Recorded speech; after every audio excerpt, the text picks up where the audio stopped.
Happy New Year, and welcome back to episode 10 out of 12 in the Altar Oracle series. It's a new year, so this time I'm breaking down the motif of grandfather time associated with the zodiac sign Capricorn. And I'm releasing this fittingly just in time for Capricorn. The following episodes on Aquarius and Pisces will be released during their respective periods as well in the coming months. The Kickstarter was fully funded back in December, and I've submitted the final cards, box, and guidebook to our printer. The printed cards will be coming soon to those who supported us. If you haven't pre-ordered one yet, you may do so now on our website, studiopandemonic.com. There's a link in the description as always. Thank you for watching, and don't forget, I have to ask, to like, subscribe, and hit that bell thingy thing. Thank you.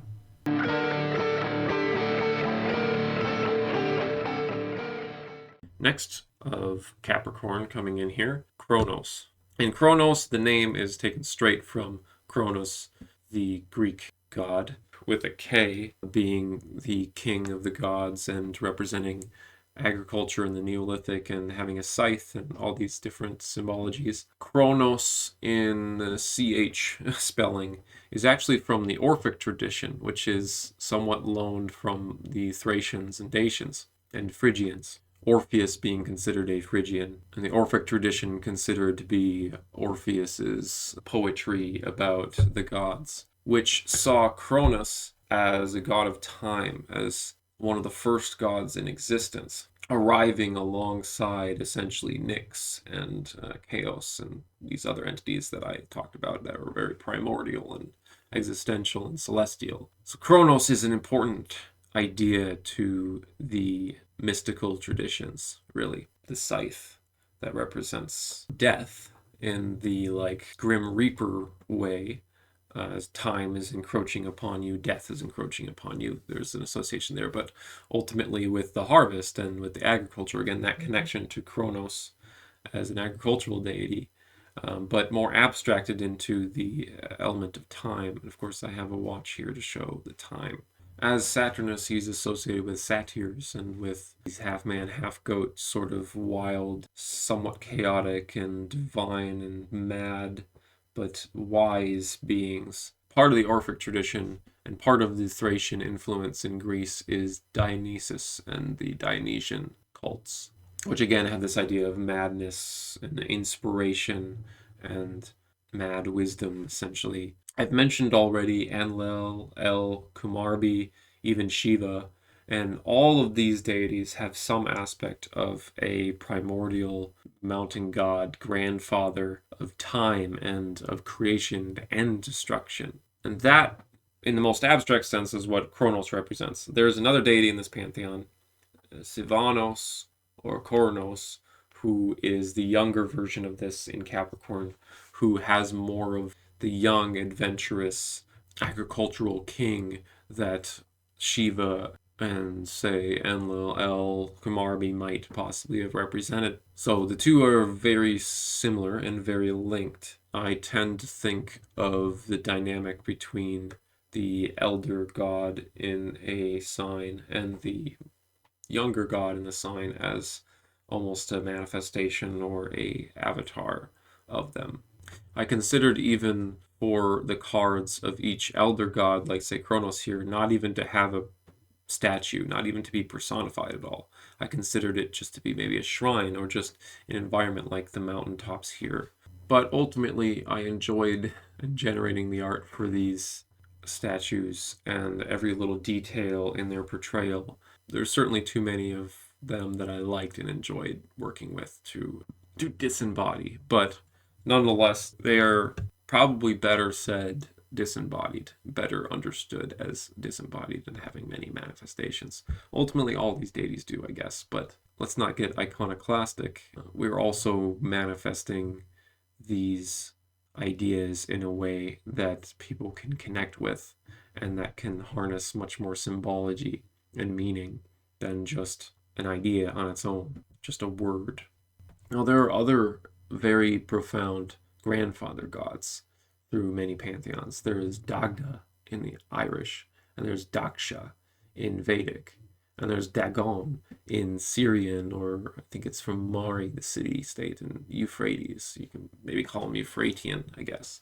And the Hebrew tradition, I think, has Dag, grandfather, king of wealth and power and majesty, the great king, the great grandfather of all kings and all dynasties. Huang Di in Chinese that I don't have in here is also similar to that because he's the founding dynast, the founding monarch of all the Chinese emperors. He's the first emperor. He's the golden yellow emperor. I don't necessarily place every deity purely within a single category. I often have a more nuanced way of looking at it. In my database that I work with using Obsidian, it's possible to hashtag various codes and signs into any particular entry I have. Now, Dagda is the grandfather of the Irish and the Tuatha De Danann, and he was god of skill and wisdom and experience and life and death. Very similar to that Shiva motif that I was talking about of creation and destruction. Daksha in Vedic is the grandfather, kind of founder of their gods as well. And he is portrayed as having a goat head, or at least he gets a goat head eventually. I think he has his head severed and replaced by one. Further solidifying this Capricorn connection, as Capricorn is the sign of the goat. And Daksha, similarly, possibly related to an Indo-European or other source. The Irish Celtic and the Vedic Hindu are both related to a common Indo-European ancestor. This name for a common ancient grandfather might have been consistent or possibly coincidental because very likely, based on what I've been telling you, this deity goes back before the Indo-European influence in both India and Ireland. It's possible. Maybe they're both referring to the same Middle Eastern source of the Neolithic, and they're simply spreading through Indo-European language this same motif that they inherited from Neolithic people. In the case of Scythians, their namesake is Scythes, and Scythes is their Chronos, whose namesake is the scythe. They likely inherited that from a Neolithic source, maybe even the Cucuteni Trypillian culture. Since the Scythians came to reside within the homeland, Cucuteni Trypillian culture was a Neolithic culture that settled in Ukraine right next to the original Indo-European Yamnaya people, and they were trading with them regularly. We have Kala of Javanese, who's again a sort of conceptual deity of time, destruction, wealth, associated also with the underworld and with eclipses. And it's very possible that he might have been something of a loan from the Hindu pantheon with Shiva. The thematic counterpart to Shiva is essentially Kali, and Kali is this goddess of destruction, time, inevitability, and power itself.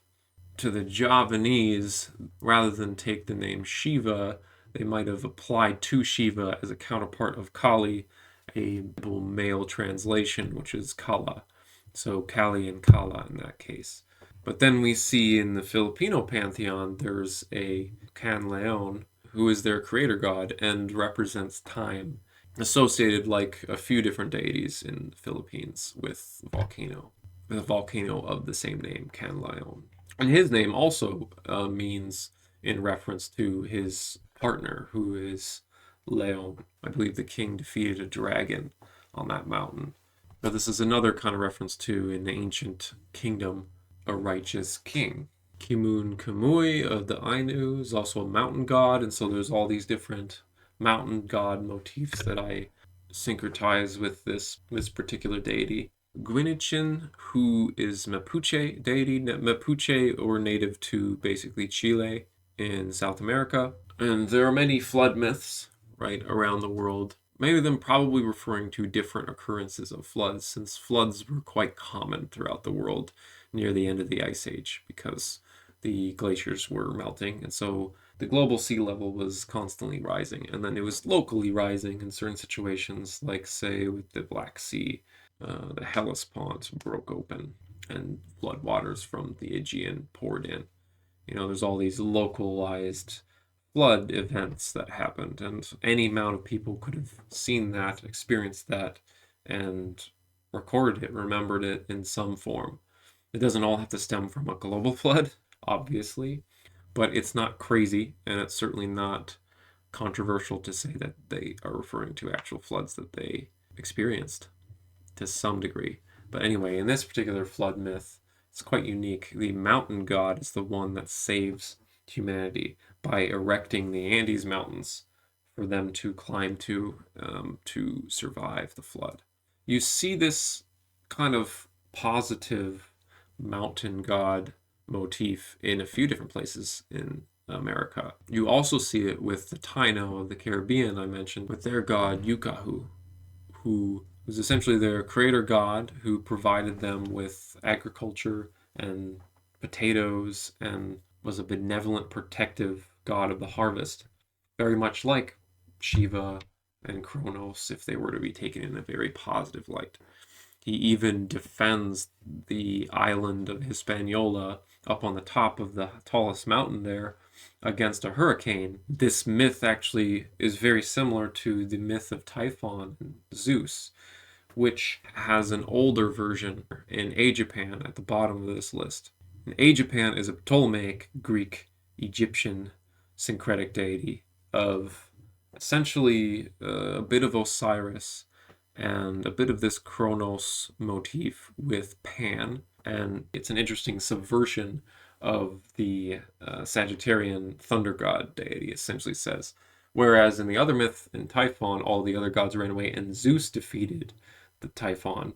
In this particular myth of Typhon, in this myth he's called Typhoeus, Zeus and all the other gods run away. Even Zeus fails and is not the hero in this story. And it's Pan that's the only brave one to stand up. It's the Capricorn deity that becomes a goat with the bottom half of a fish, which the Romans and Etruscans call a gicampoi, right? A goat fish.